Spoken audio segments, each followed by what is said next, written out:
মহারাজ।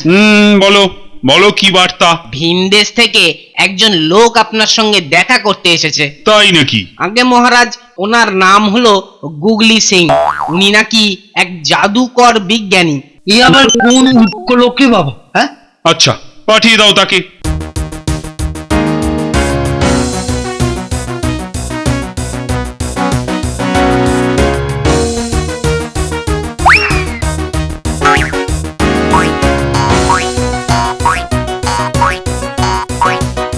মহারাজের পায়ে শত কোটি প্রণাম।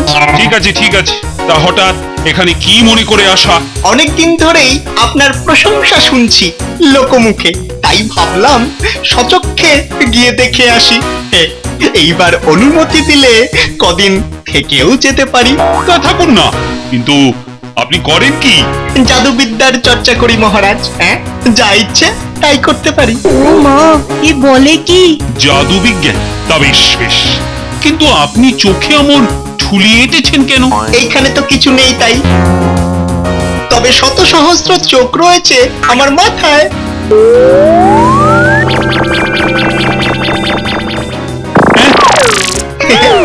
এতগুলো কাজে লাগে না, তাই একটা দিয়েই দেখি।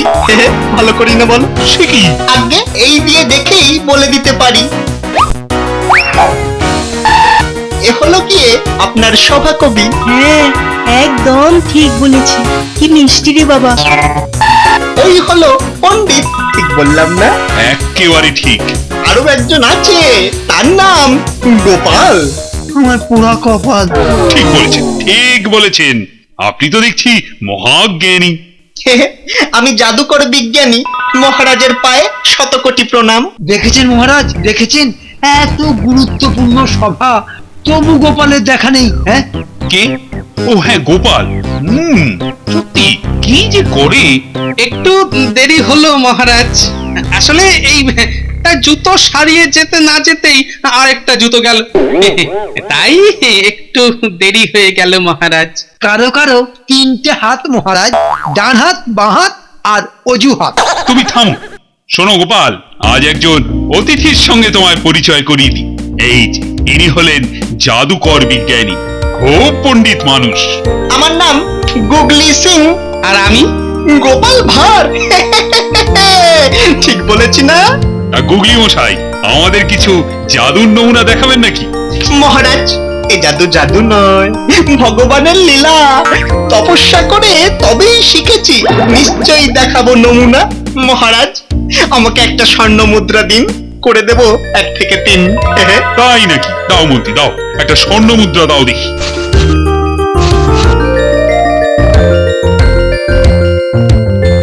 ঝকাত ঝকাত ব্যাঙের ডিম, স্বর্ণ মুদ্রা হয়েছে 3। ওরে বাবা, আপনার তো দারুণ ক্ষমতা। তার মানে তো এই গরিব লোককে বড় লোক করে দিয়েছে। আরো কিছু আছে নাকি আপনার ভান্ডারে? আছে আছে, এই হলো পাথরের একটা খরগোশ। জাদু বলে এর মধ্যে দিতে পারি প্রাণ। মা, কি সুন্দর জাদু। উত্তেজনায় একেবারে টান টান। पत्थर का खरगोश भीतर में आ, तू जिंदा हो जा, जिंदा हो जा।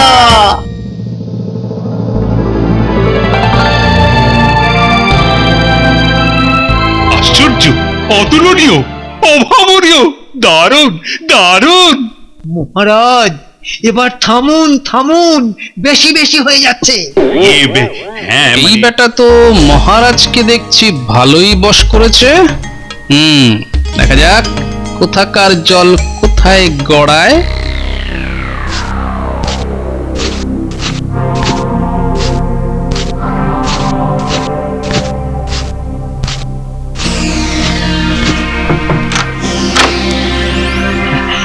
এই আপনার সঙ্গে একটু আলাপ করতে এলাম। ব্যস্ত নাকি? না না, আসুন আসুন মন্ত্রী মশাই।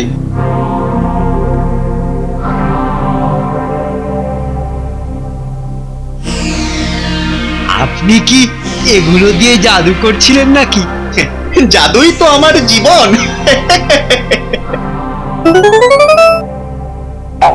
আচ্ছা, এই জাদু শিখলে কি দুষ্টু লোককে জব্দ করা যায়? হ্যাঁ যাই বই কি, কেন আপনি শিখতে চান? হ্যাঁ, তা আমি পারবো। নিশ্চয়ই পারবেন, কিন্তু তার বদলে যে আমায় কিছু গুরু দক্ষিণা দিতে হবে। গুরু দক্ষিণা দেব দেব। তাহলে চলুন, আমাকে রাজপ্রাসাদের কয়েকটা জায়গা একটু দেখিয়ে দিন। বেশ কিছুদিন যখন থাকতেই হবে, সব চিনে টিনে নি, কি বলেন? ও, এই ব্যাপার। নিশ্চয় নিশ্চয়, চলুন। তাহলে একটু দাঁড়ান, আমি তৈরি হয়ে আসছি। এইবার জাদুর ডান্ডায় আমি গোপালকে একেবারে ঠান্ডা করে দেব।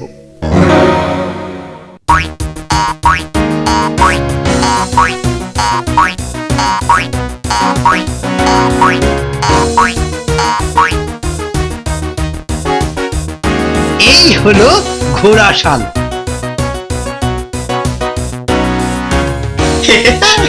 এ তো দেখছি একেবারে শুকনো ঘোড়া। বাপের জন্মে তো যুদ্ধ করেছে বলে মনেই হয় না। আসলে আমাদের শান্তি রাজ্যে তো আর যুদ্ধ বিগ্রহ নেই, তাই শুকিয়ে গেছে। চলুন।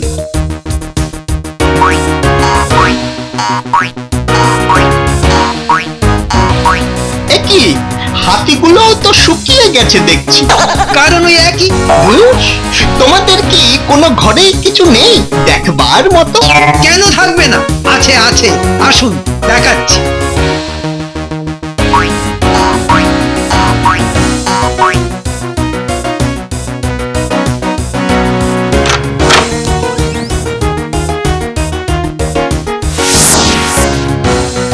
দেখুন, এ হলো রাজকোষ। আগে দেখেছেন কখনো? হ্যাঁ, বাহ বাহ, এটা বেশ কাজের জিনিস দেখছি। কিছু বললেন? না না, মানে ভালো ভালো, এটা খুবই ভালো। এবার চলো।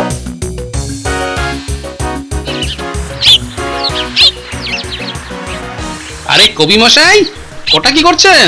দেখুন না দেখুন, ভিন দেশের জিনিস এটা। চোখে দিলে কি সুন্দর সব দেখা যাচ্ছে বাবা। তাই নাকি? দেখি দেখি। রে বাবা, একে জব্বর জিনিস।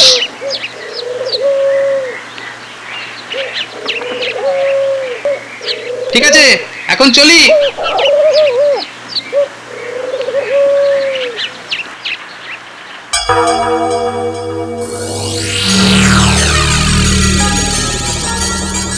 তো কি, এ আবার চুপি চুপি কথা বলে কেন? গন্ডগোল আছে মনে হচ্ছে। ব্যাপারটা জানতে হবে।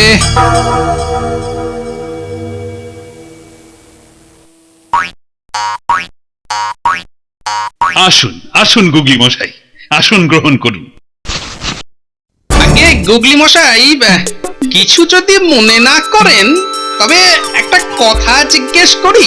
হ্যাঁ, করুন করুন। না, ওই আসার সময় দেখলুম আপনি চুপি চুপি যেন কার সঙ্গে কথা বলছিলেন। ওটা কে? অশরীরী আত্মা। আমি অশরীরী আত্মাদের সঙ্গে মাঝে মাঝে কথা বলি তো। অশরীরী আত্মা? বাবা, জ্যান্ত লোকটাকে ভূত বানিয়ে দিল। গোপালের কি তাতে কোনো সমস্যা আছে নাকি? জিজ্ঞাসা করুন মহারাজ। উনি বলবেন কেন, আমি বলছি। এই রাজ্যেই তো ঘনিয়ে আসছে ঘোর সমস্যা। আমি গুনে দেখেছি। সমস্যা? হ্যাঁ মহারাজ, ঘোর সমস্যার থেকে নিস্তার পাওয়া খুবই কঠিন। এ কি বলছেন আপনি? আপনি বেশ শিগগির কিছু একটা করুন। অবশ্যই করব। শুধু একটা যন্ত্র, একটা মন্ত্র লাগালেই সবকিছু জলের মতো হয়ে যাবে পরিষ্কার। লাগান, আমি অনুমতি দিলাম, তাড়াতাড়ি লাগান।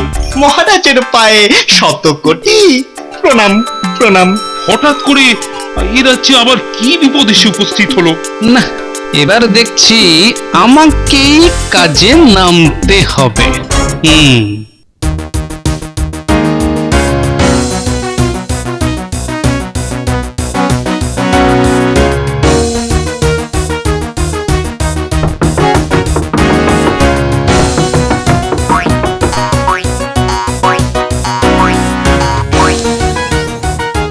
আগে আপনার সঙ্গে একটু ওই একা একান্তে আলাপ করতে এলুম। আসুন আসুন।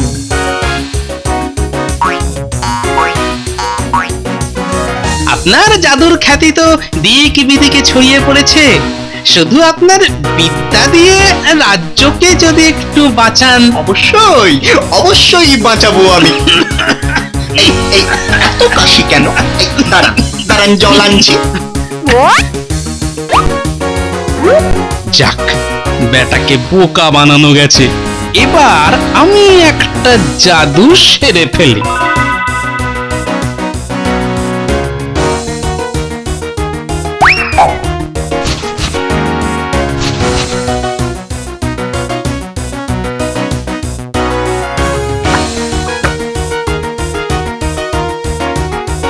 আচ্ছা, তাহলে আমি আসি গুগলি মশাই।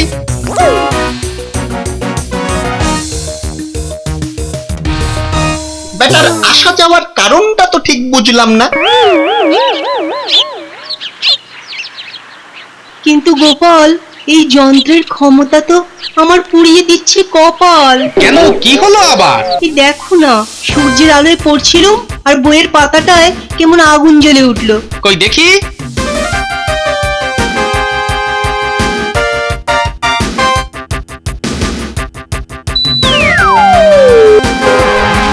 তাই তো।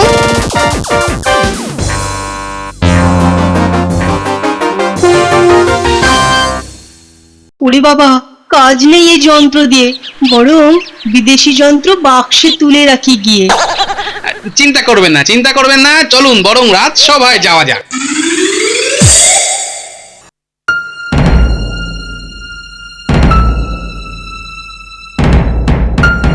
আগে কিছু কি জানতে পারলেন মহারাজ? এ রাজ্যের ঠিক কি ঘোর বিপদ আসতে চলেছে? না গোপাল, গুগলি মশাই তো এখনো পরিষ্কার করে জানালেন না কিছু। বড় চিন্তা হচ্ছে যে আমার। শিগগিরই আসুন মহারাজ। দূরবীক্ষণ যন্ত্রে এতক্ষণে রাজ্যের বিপদ স্পষ্ট হয়েছে। ওই দেখুন মহারাজ। ওরে বাবা, এ তো বিশাল এক প্রাণী দেখছি।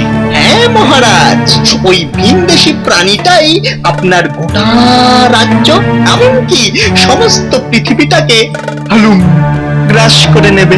বটে, অদ্ভুত প্রাণী। ব্যাপারটা একটু তলিয়ে দেখি তো। কি ভাবছেন মহারাজ? কিছুই না, কিছুই না। আরে, কিছুই তো মাথায় আসছে না।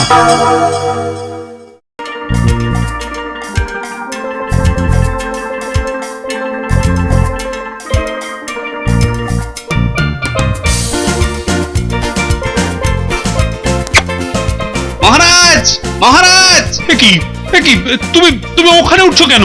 একটা আরশোলা মহারাজ, ছোট্ট একটা আরশোলা। এটাই এই যন্ত্রের মাথায় আঠা দিয়ে আটকানো ছিল। তুমি যে বললে এক ভিন দেশের বিরাট প্রাণী। বুঝলেন মহারাজ, এ সবই হচ্ছে এই ব্যাটার কারসাজ। মানে মানে এই দেখুন, সেই পাথরের খরগোশ। এই ব্যাটা এই পাথরের খরগোশ পাল্টিয়েই আপনাকে এই জ্যান্ত খরগোশ দিয়েছে। সে কি? আমি তো কিছুই বুঝতে পারিনি। হ্যাঁ মহারাজ, ব্যাটা রকম সকম দেখে প্রথম থেকেই আমার কেমন যেন সন্দেহ হয়েছিল। তাই আমি একদিন ওর ঘরে গিয়ে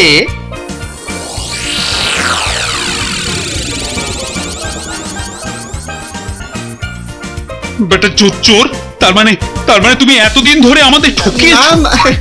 না মানে মহারাজ, মহারাজ সর্বনাশ হয়ে গেছে মহারাজ। জলদস্যুরা আমাদের রাজ্য আক্রমণ করতে আসছে। সে কি? মন্ত্রী, এখনই সেনাবাহিনী প্রস্তুত করো। সেনাবাহিনী কোথায়? সব তো মাঠে চাষ করছে, যুদ্ধ ভুলে গেছে। ঘোড়াগুলো সব শুকিয়ে গেছে মহারাজ, ছুটতেই পারবে না। মহারাজ, একটা সুযোগ দিন। এবারে সত্যি করব আমি রাজ্যের রক্ষা। আমি নই ততটাহীন। তার জন্য আমার শুধু একটি নৌকা চাই মহারাজ। তোমাকে আর বিশ্বাস করে। ওকে যেতে দিন মহারাজ। হ্যাঁ, বলো কি? গোপাল পাগল হয়ে গেছে। আমি ঠিকই বলছি। আচ্ছা, তবে তাই হোক। গোপাল, এই বিপদ থেকে রক্ষা পেতে তুমি কিছু করো। সেটা করব বলেই তো ওকে যেতে দিলাম। মানে? আগে দেখি বেটা জলদস্যুর চর কিনা।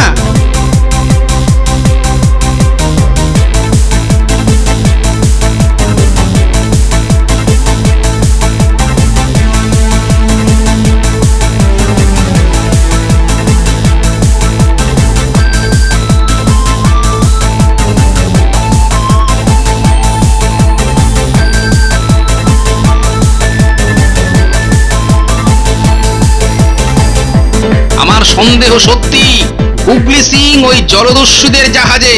কি সাংঘাতিক! তার মানে বেটা ওদেরই লোক। এবার উপায়? দাঁড়ান মহারাজ, সূর্যটা উঠুক, তারপর দেখুন কি হয়।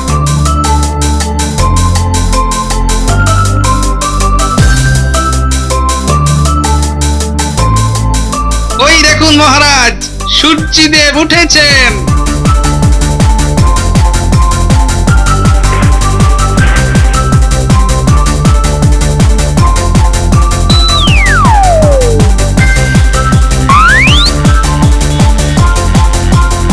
এসব কি হচ্ছে কিছুই তো বুঝতে পারছি না। তুমি বুঝলে তো আমার জীবন ধন্য হয়ে যেত। এটা কবে? চুপ করো। শুরু হয়েছে, শুরু হয়েছে, কাজ শুরু হয়েছে। দারুণ গোপাল, দারুণ দারুণ করেছো তুমি। আমি তো নিজের চোখকেই বিশ্বাস করতে পারছি না। সূর্যের আলো পড়ে জলদস্যুদের জাহাজটা একেবারে পুড়ে ছারখার। কি মন্ত্রী মশাই, এবার বুঝলেন তো?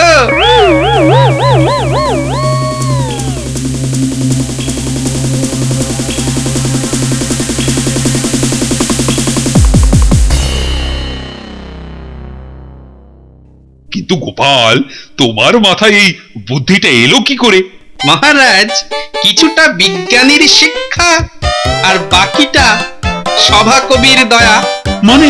কবির ওই আতস কাঁচ দিয়েই বইয়ের পাতায় আগুন লেগেছিল, তাই আমি ভাবলাম তাহলে জাহাজেই বা আগুন লাগবে না কেন। আর আয়না দিয়ে আলোকে প্রতিফলিত করা বিজ্ঞানী দেখিয়েছিল। ধন্য গোপাল, ধন্য তুমি। তোমার বুদ্ধির তুলনা নেই।